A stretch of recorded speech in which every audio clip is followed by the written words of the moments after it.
How did we get here? There's a ceasefire, there's no ceasefire. I'm telling you, by the time I'm done recording this for you, the latest edition of Unshaken and Unafraid with Joe Pags, you're probably going to have something very different happen. We had a bunch of interviews in the can, but all the news changed. So let's break it down. How did we get here? This is Unshaken and Unafraid with Joe Pags. How exactly did we get to the point where we are right now? And I'm doing this on June 24th, 2005 at 10 a.m. Central Time. That's important because everything might change by the time I put this out there. So let's start from the start. October 7th of 2023. That's when you had Israel attacked by Hamas. Now, Hamas would be a Sunni faction of Islam, and Hezbollah is a Shia faction.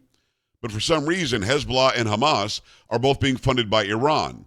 So Hamas does an attack, a surprise attack, killing over 1,000 people, 1,250 people or so, in Israel. They did this, and they went after innocent civilians. Many were at some music festival. Many were young people just killed right there. Reports of all sorts of horrible assaults and the R word. You know what I'm saying? They were killing senior citizens just because they could. They were taking video of themselves as they did this, shooting people and killing them as they drove down the streets of Israel. Then they would call home. There's actual audio tape of them calling home, "Mom, Dad, I killed somebody in Israel, I killed a Jew." And the parents were overjoyed with what their child had done. That attack happened, and we started asking questions. How did we get here? Why did that happen? Why wasn't Israel ready? Why didn't the intelligence apparatus see this coming? And why exactly were they able to be so successful? Some were saying, well, conspiracy theories, let's go down the rabbit hole. Israel let it happen because they wanted some broader war. That, to me, is extremely unintelligent. Nobody wants to kill thousands of their own people to jump into a war that nobody wanted. In fact, over the years, since 1948, if everybody just left Israel alone, it's clear that nobody would have been shooting rockets or killing each other. The aggression is happening from outside. Now, they've got their own political reasons, their own geographical reasons, their own religious reasons why they don't think Israel should exist. But they probably should get used to the fact that Israel exists. So October 7th happens, and Israel decides we're going to hit back. So on April 1st of 2024, Israel does bomb an Iranian consulate complex in Damascus, Syria.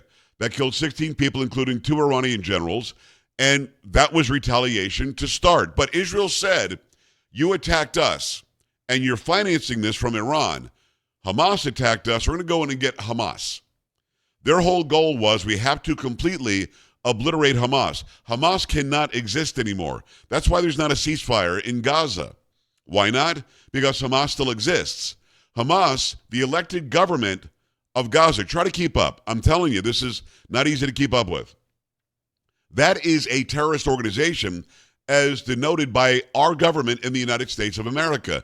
They literally said that's a terrorist organization. It's also the government of that strip of land, Gaza. They elected a terrorist organization to be their government. So Israel said, we're not going to stop till we get rid of them. Oh, and by the way, Iran, you're financing it, and Iran is financing it through money that was unfrozen by the Joe Biden administration, and of course, money that was handed over on pallets by then-President Barack Obama.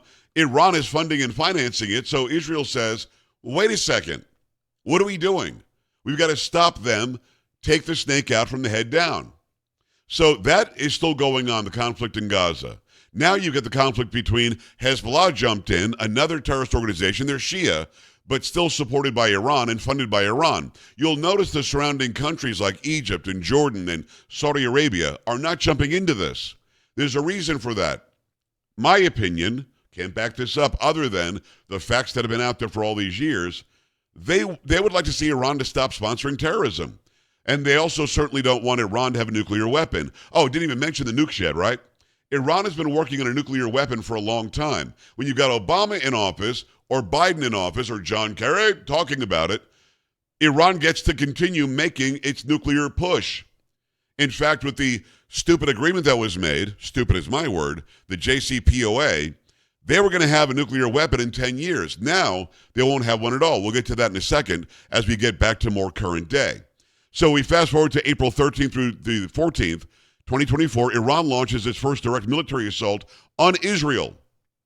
firing over 300 drones and missiles in retaliation for the Damascus strike. Most were intercepted by Israel with support from the U.S., UK, France, and Jordan.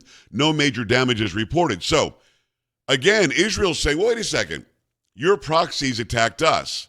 We're going to hit you back. We did. Oh, now you're hitting us back? So now they're fighting in Gaza.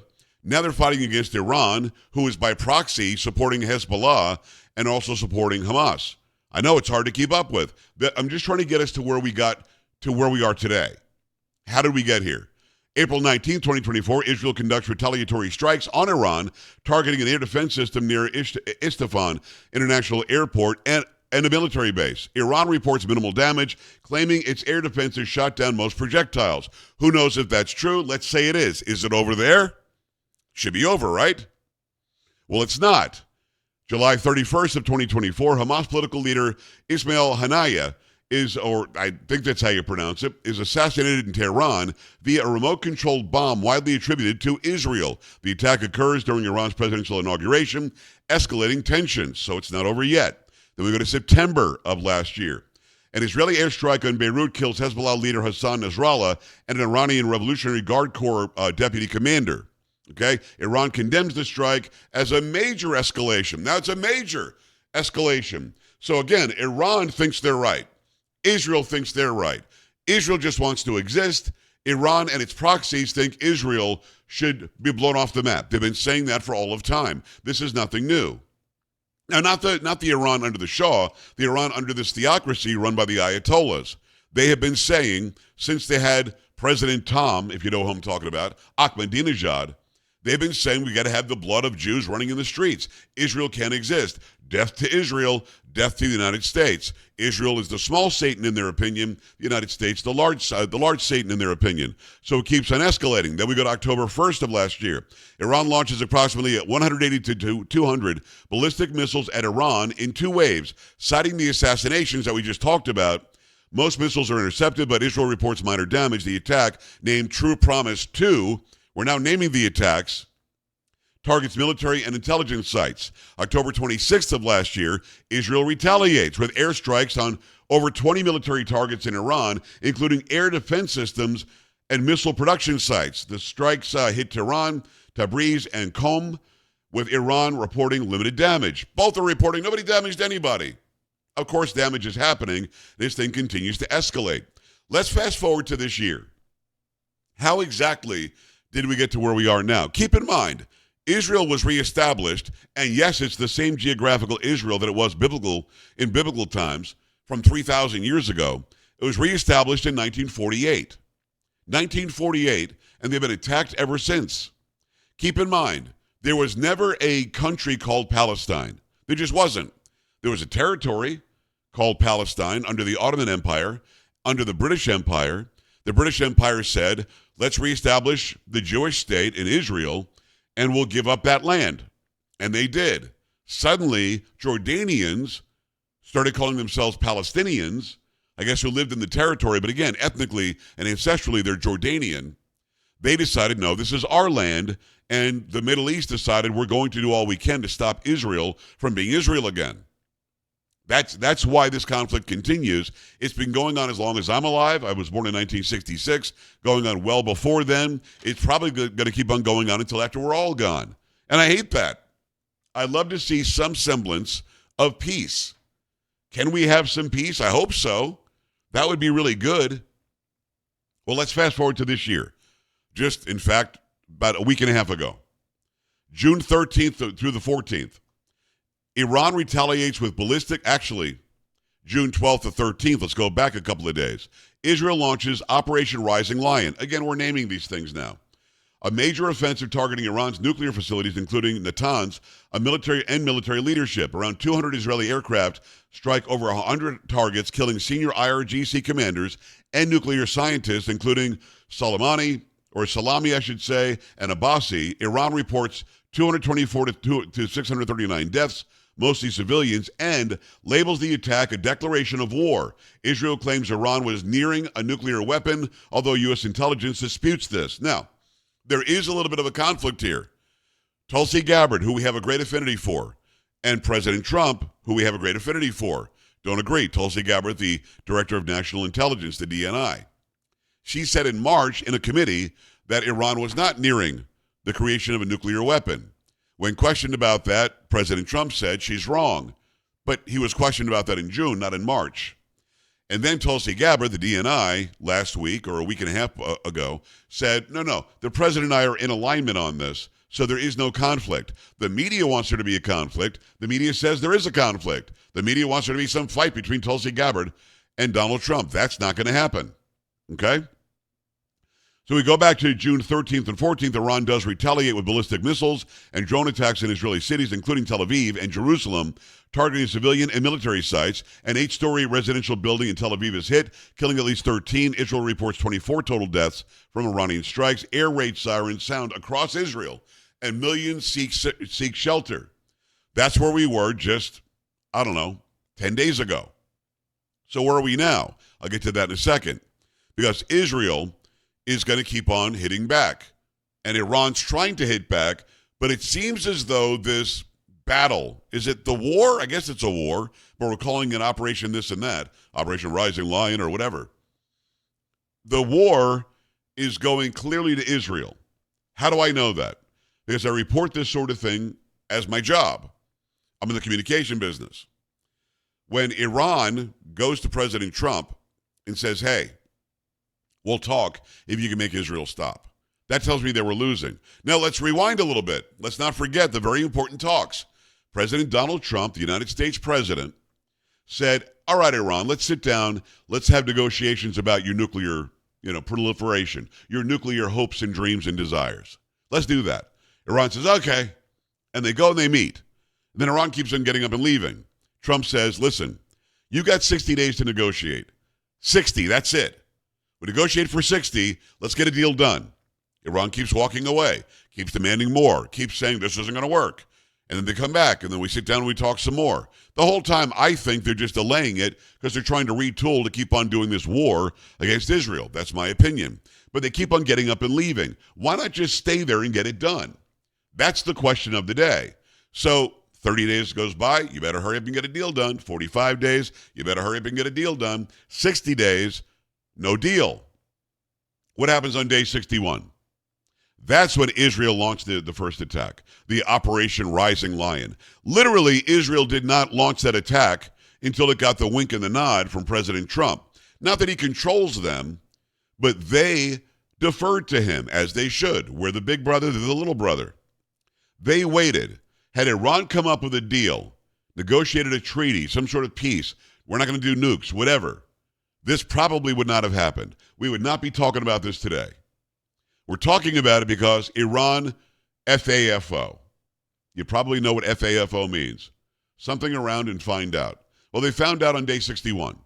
And President Trump made that clear. You're finding out because I gave you all this time. You didn't do what was necessary. They gave him 2 months, man.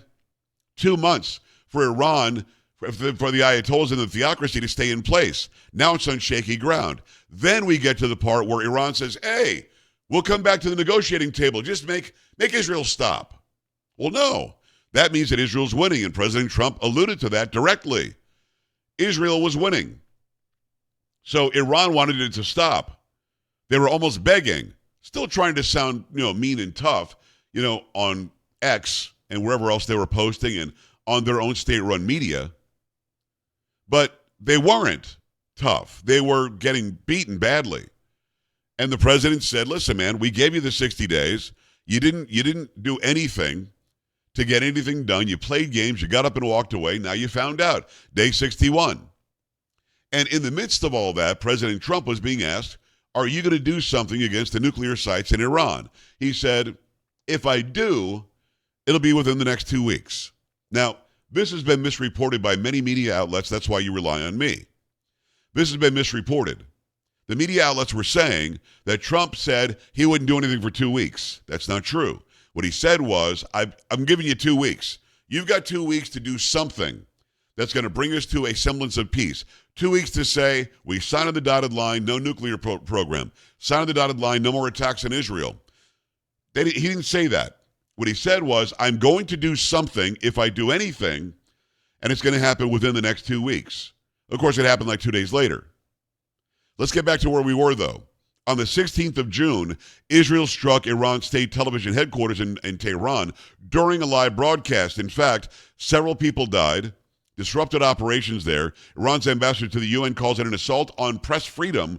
Iran retaliates, hitting Haifa's oil refinery, killing 3 there. Israel reports 8 deaths total from the Iranian strikes on this day. The International Atomic Energy Agency, the IAEA, notes damage to Natanz's underground enrichment halls, but no radiological contamination. So, let's go to this free press thing. We get confused in the West. We get confused because we hear about the free press and our First Amendment rights. Guess what we have in the United States that they don't have in Iran? The Constitution. Our Constitution. Israel doesn't have it either, although they do have a free press and more of a Western-style democracy. But in Iran, there is no free press. The press that was reporting in Tehran was reporting what they were told to report. Some would say, much like CNN and MSNBC and others during the last administration, others would make the argument that Fox News and some others are doing it with this administration, which I dismiss. We do have a free press. And yes, I'm a guy who supports this administration. Unless they do something I'm not happy with, then I'll tell you that. But there's a reason why we take sides. But when reporting something from a news desk, from an anchor's desk, from a desk where you say you're a journalist, although I'm a many times award-winning journalist, I am a commentator in what I do on the radio and what I'm doing here in the podcast. But I commentate on things that I can verify and news that I can back up. In Iran, there's no such thing as a free press. In Iran, there's a press that's run by the Ayatollahs. You say what we tell you to say or you die. That's just the way it is. So the allegation that it's an assault on free press is kind of stupid. In fact, it's stupid. It just is. It's not true. But that's what they said because they thought that somehow they would get, I don't know, the sympathy of the world. No, it's not going to happen. That's not going to happen. Well, let's go to the next day. On June 17th, Israel intensifies strikes in Tehran, Isfahan, Tabriz, and Kashan, targeting missile launch sites and military bases. Iran's Sorka hospital in Bishirba is hit by an Iranian missile, injuring dozens, so says the Iranian news agency. Iran reports 430 deaths, 3,500 injuries since June 12th. Israel claims 24 deaths from Iranian attacks. Then we go to June 19th. Iranian missile strike Ramat Aviv in Tel Aviv, damaging apartment blocks. Israel continues strikes in Iran, including a nuclear reactor, formerly Iraq. Iran then deploys advanced Shaken missiles in retaliation, targeting Israeli military intelligence sites. I am reading this as we go because I don't want to miss anything. So it's back and forth and back and forth and back and forth. Clearly, let me reiterate this again. Saying reiterate this again is kind of a redundancy, but let me do that. Clearly, Israel's winning. Iran is losing. Because the guy that says, let's negotiate, please stop the attacks. Let's say it's a fight. And let's say it's Mike Tyson just because I'm of that era. And Mike Tyson's fighting somebody and he's getting the better of that person. He's giving him the right, he's giving him the left, he's giving him a hook, he's giving him the uppercut. He's just tearing this guy up. And the guy goes, oh, hold on a second, referee. Can we just stop the fight and talk about this? You notice that Tyson's not going to say that because he's the one who's winning. The guy who's losing wants to sit down and talk about it. Let me remind you that Iran had 60 days to sit down and talk about it. And in those 60 days, they were more interested in playing games than getting anything done. They were. They thought they somehow had the upper hand. I think they made the mistake of thinking Donald Trump somehow was Joe Biden, which he's not. I think that's what they thought. And that is not what Donald Trump plays. So on the 21st, Israel strikes the nuclear centrifuge production sites and a military site in other parts of Iran. They'll also launch drones and missiles who then launches drones and missiles at Israel. Some intercepted. Israel reports 25 deaths from Iranian attacks, while Iran claims 430 deaths from Israeli attacks. The IAEA confirms no nuclear material was present at the struck site in Isfahan. Then to the 21st and 22nd of June, just a couple of days ago, the U.S. enters the conflict, launching strikes on 3 Iranian nuclear sites, including Fordo, Natanz, and Isfahan. President Trump claims Fordo is gone, But Iran denies irreversible damage, stating no fatalities occurred in the U.S. strikes. Iran's IRGC targets Israel's Ben Gurion airport and research facilities in response. Now, we just talked about a free press. Do you really think Iran is being serious when they say these bunker busters, many of them dropped from B-2 bombers, stealth bombers over top? Do you really believe that they didn't take out the targets? We have satellite imagery. We have before and after imagery. We see how completely obliterated the area is. And we see that suddenly Iran was okay with a ceasefire. And so is Israel, by the way. Do you really think that Iran's telling the truth? That's a free press? Of course not. That's where we were. And then, of course, Iran launches a bunch of missiles towards Israel, wounding 27 Israeli strikes military sites in Yadz, killing 9 Iranian security personnel. A ceasefire is proposed by Trump, but Iran expresses skepticism, citing ongoing Israeli attacks. Now, let's get to the ceasefire. Boy, this is a sticky one. President Trump announces a ceasefire on Truth. He announces the ceasefire. It's a good day for everybody on earth. He does that. He says good news for the planet, basically. Let me try to bring it up because I think it's important to have this completely in context. Because we can go through the timeline now of when President Trump announced this. Because, again, you have to understand that this thing is so fluid that I've done an entire 45-minute show that would be ridiculous to show you because everything's changed. Could I still do it? Sure. Would it still make sense if I gave you some context? Yes. But I'm not lazy like that. I want you to get the actual straight scoop, the straight skinny as it's happening. And keep in mind, I told you when I'm doing this. If something changes after the record time, end date, it's now 10:27 a.m. Central on the 24th of June, 2025, you'll understand it didn't happen while I was doing this. And I'm going to go ahead and put this up there because I think a lot of people are lost about the timeline. I think a lot of people don't understand about the timeline. I think a lot of people forget about October 7th. They shouldn't. But the bottom line is this. Israel could not retaliate.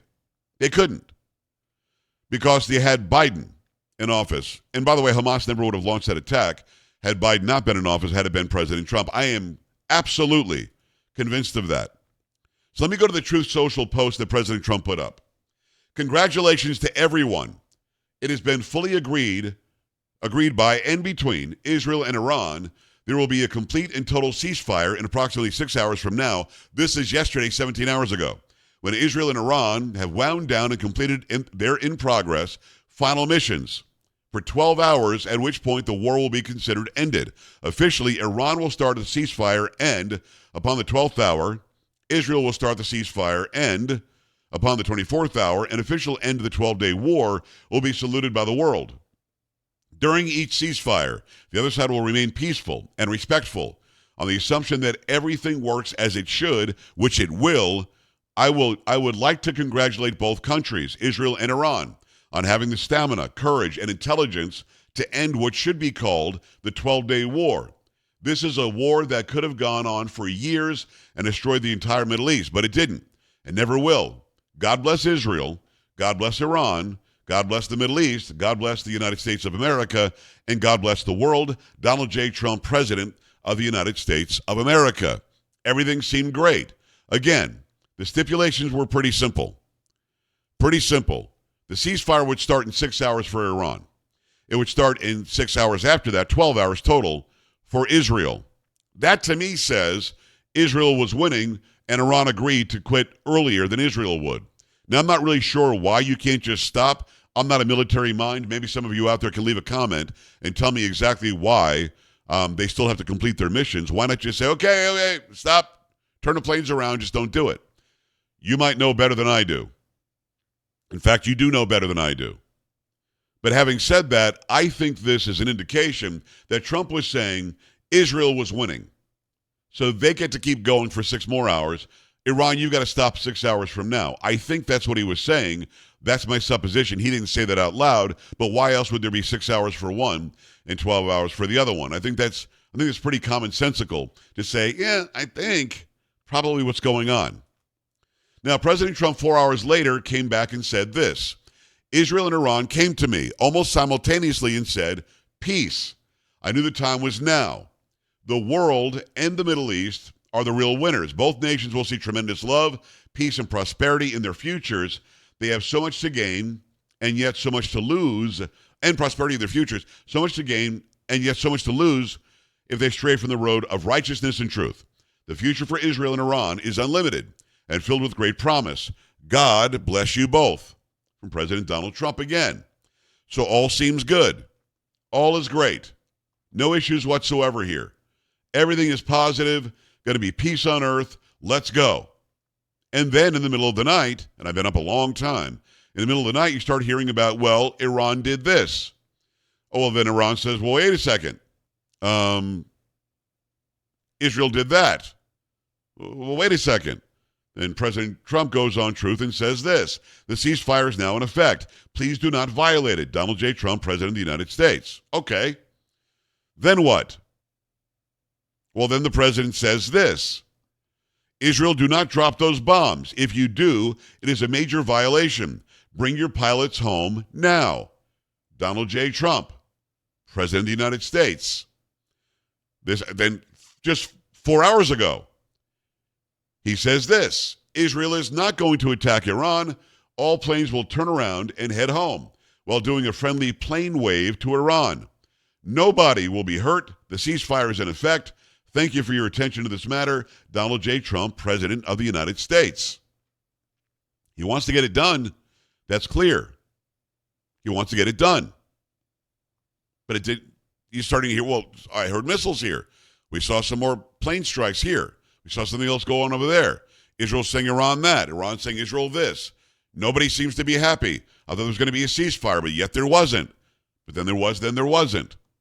Well, the president keeps on posting. Iran will never rebuild their nuclear facilities. I agree. I don't think that's going to happen either. I agree with what the president said.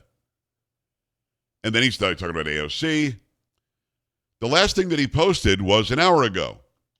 Now that we have made peace abroad, we must finish the job here at home by passing the great, big, beautiful bill. So he's acting as if everything is hunky-dory.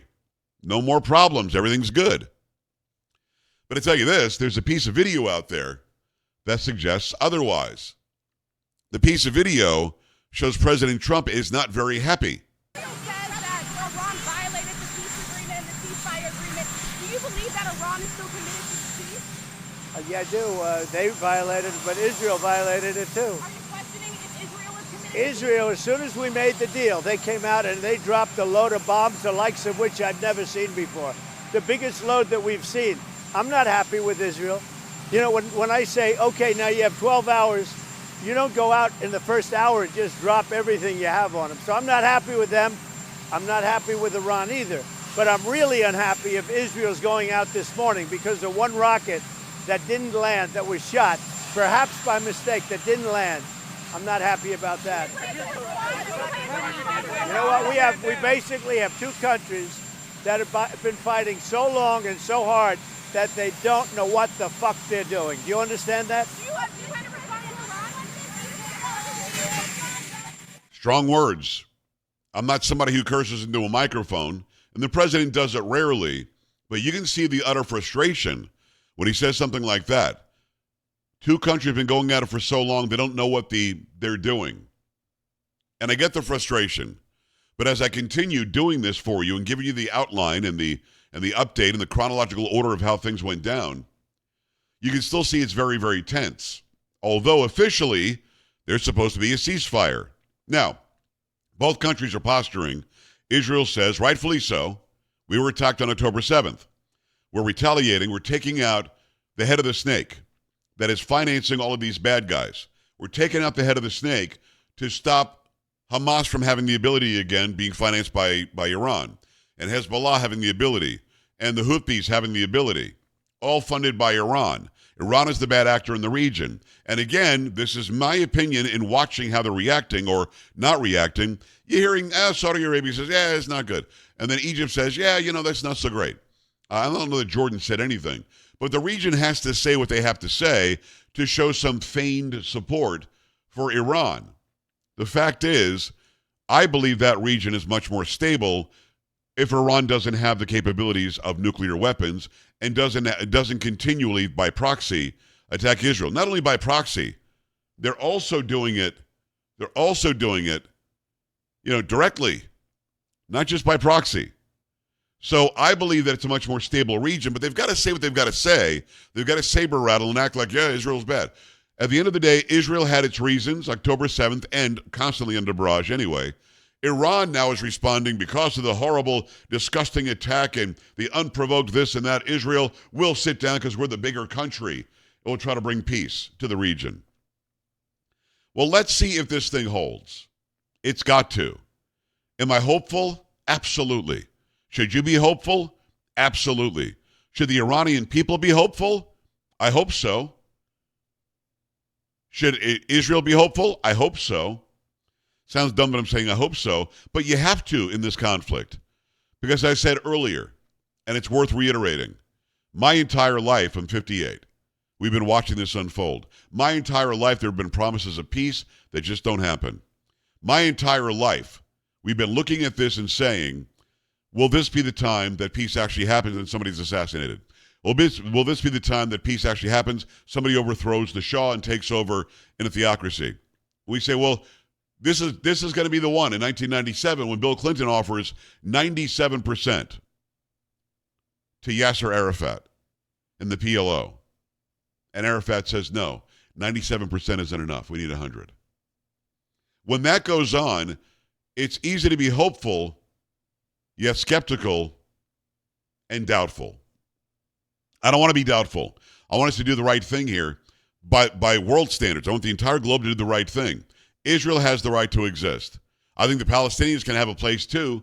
They've got the West Bank now, Judea and Samaria. They've also got Gaza. Well, they did, but Gaza probably not going to go back to them because of what they just tried, and they found out. They FAFO. But I think all people should have a right to their own place.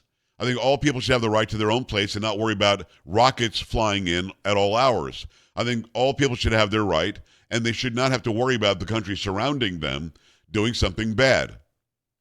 And look at it this way. If you're in the United States and Canada constantly was lobbing rockets in because they can, what do you think we do about it? Conversely, if you're in Canada or Mexico, the United States kept on lobbying in rockets because they felt like it. How would you deal with that? It wouldn't be a good way to live. It'd be a very hard way to live. So, without saying Israel good, everybody else around them bad, let's just say it like it is. Every country in that region feels safe if they're not attacking Israel. This is fact. When they talk about a ceasefire, when they talk about peace in the region, peace could have happened a long time ago. A two-state solution could have happened before October 7th. There's a reason why it didn't happen. And the reason why it didn't happen is because Israel got attacked again.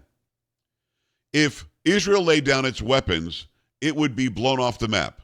If the surrounding countries laid down their weapons, there would be peace. Israel is not the aggressor. You can be mad at me for saying that, but it's not. But they stole the land. No, they didn't. The land was being run by the British Empire, or Britain had still had control of it. The empire wasn't around really anymore in 1948. But that land was given back to the Jews for their homeland. And yes, it's worth mentioning, I'm a Christian. So as a Christian, we believe in Judeo-Christian values. We also believe in the teachings are that the Israelis, the Israelites, the Jews are the chosen people, and that is the promised land by God. Now, I'm not Jewish, I'm Christian, so I believe in the New Testament and so on. But we are very, very close friends and very, very close allies. And everybody in that region can live peacefully if they choose to.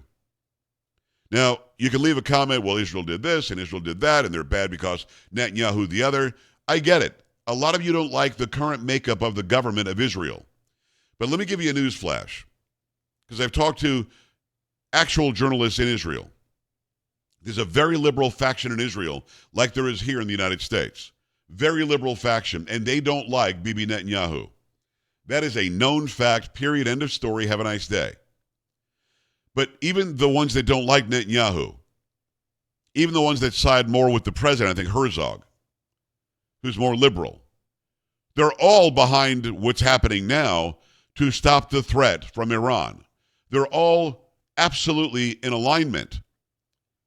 I mean, save for a few outliers, they're in alignment with doing their best to stop Iran from financing and funding the attacks in Israel every day. They are 100% down for ending this threat. They don't want to live their lives in Israel anymore, worried about if a bomb or a rocket is going to be dropped in their head, their apartment, some sort of a car bomb is going to show up, somebody's going to blow up a bus. They don't live that way anymore. So they, of course, are okay with this. Having said all of that, I agree with President Trump. If Israel is not doing the ceasefire, then they're the problem as well. They need to. They can't take advantage now that we've taken out the nuclear sites. They can't take advantage now that we've gotten Iran to say yes to the ceasefire, and they did say yes to the ceasefire. We can't now say, well, good, now we can go in and finish the job. No. That's not what a ceasefire is. Now, in my opinion, here's the sticky part. When you say ceasefire, and I've learned this from journalists in Jerusalem and in Tel Aviv, when you say ceasefire, that doesn't sound like anybody won. And that can be a problem. There has to be a victor. For me, the victor is Israel. For me, the victor is Western civilization. For me, the victor is those who don't want terrorism. For me, the victor is those who don't want a theocracy that thinks it can blow anybody off the map it wants to. The winner has to be Israel. And that's got to be known, and that's got to be said. You can't just say ceasefire and pretend like that fixes it. It doesn't. All that does is protract it. All that does is delay it. All that does is say, we're going to stop for now. Did you know that the Korean War is not over? Did you know that? There was a ceasefire. The war is still on. There is a let's not kill each other for a while. And it's been going on since the 50s. Think about that, 70 years. Ceasefires don't come up with anybody being victorious. North Korea thinks it won. South Korea thinks it won. And we, of course, are the supporters of South Korea. Do you really want that in the Middle East? Because that just means another 1,000 years of war. I don't know about you, I've been kind of done with war. But here's what I will do. I will keep you updated on the very latest out of Israel, out of Iran, out of the region, from President Trump. Not only here on Unshaken and Unafraid with Joe Pags, but also on the Joe Pags Show, my Monday through Friday, nationally syndicated radio show. I do that, and I have sleepless nights. I literally do. Did not sleep at all last night watching the news come in, watching to see what the updates were from President Trump, watching to see what the updates were from Iran and from Israel.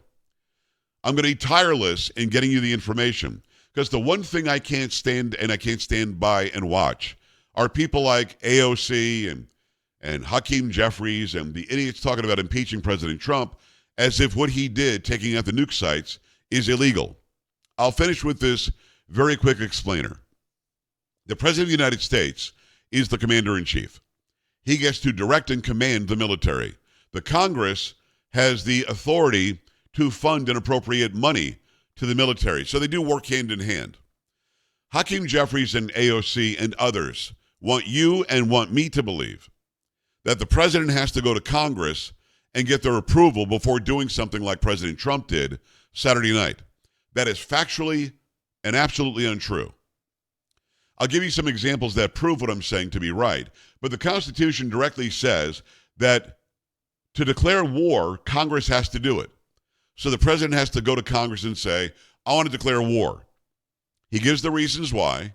Congress then decides, yes, we'll do it. No, we won't. This wasn't war declaration. This was a military strike on a strategic target that we're told was completely obliterated. So if you want some examples on this happening before, let's go to Jimmy Carter. When, I think it was 1980, when the hostages were being held in Iran, he sent, I believe, 8 helicopters. And they all went down. And those who were trying to rescue the hostages perished in the sand, in the desert. It wasn't successful. But he did not get congressional approval before doing it. And he didn't have to. And nobody complained about it, and nobody said he should have. They might have said it, but they were wrong constitutionally. And then let's talk about Barack Obama. Obama launched strikes against Libya. I believe against Syria as well. He also used drones to take out an American citizen who was on the side of the bad guys and some 16-year-old as well. Nobody ever said he didn't have the authority. Nobody ever said, how dare he didn't declare war, he didn't come to us. And then, of course, the most famous one that Obama did, that I agreed with and many of you agreed with as well, taking out Osama bin Laden. Was he here in the United States? No. Was he in an allied country? Not really. He was in Pakistan. And the Navy SEAL Team 6 went in, took out bin Laden in a foreign country in a military operation that did not get congressional approval. And it should not have. When you've got a military action that you want to take, and if you go for a congressional approval, it'll be leaked everywhere. It won't be a surprise action anymore. It won't be a secret action anymore. What Obama did was right. What Carter tried to do would have been right had it been successful. What Trump just did is absolutely constitutional. He has every right to do it, and he did not need to inform Congress. By the way, Caroline Leavitt came out and said, just so that we're clear, members of both sides of the aisle were informed. Not everybody, but some were notified right before it happened. He didn't have to do that.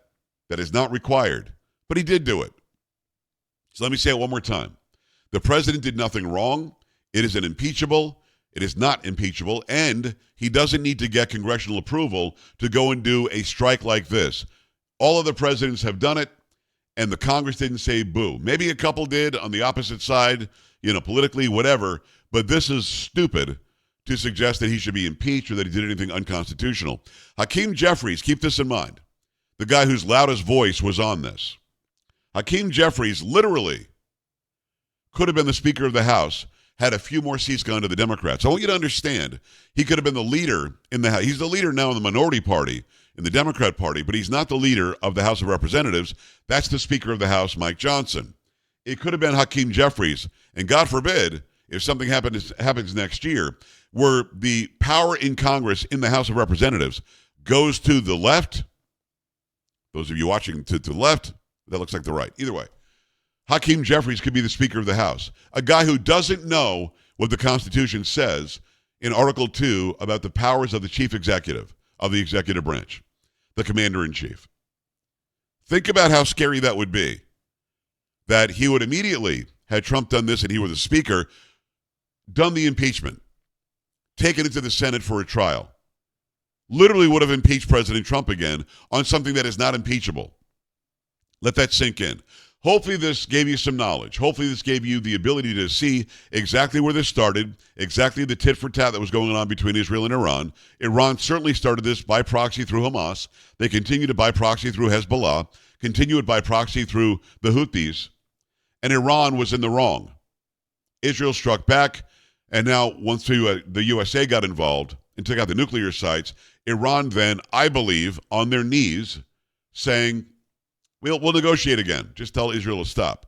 The ceasefire, I pray and I hope will stick. But along with the ceasefire, let me say it one more time. You've got to be able to declare victory or else the war still goes on, like what's happening in Korea. Got to go for now. That's Unshaken and Unafraid with Joe Pags. And again, it is the 24th of June, 2025, and it's 10:50 a.m. I want you to keep that in mind when you watch this, because a bunch can change between now and then. Another episode to drop very soon. Take care.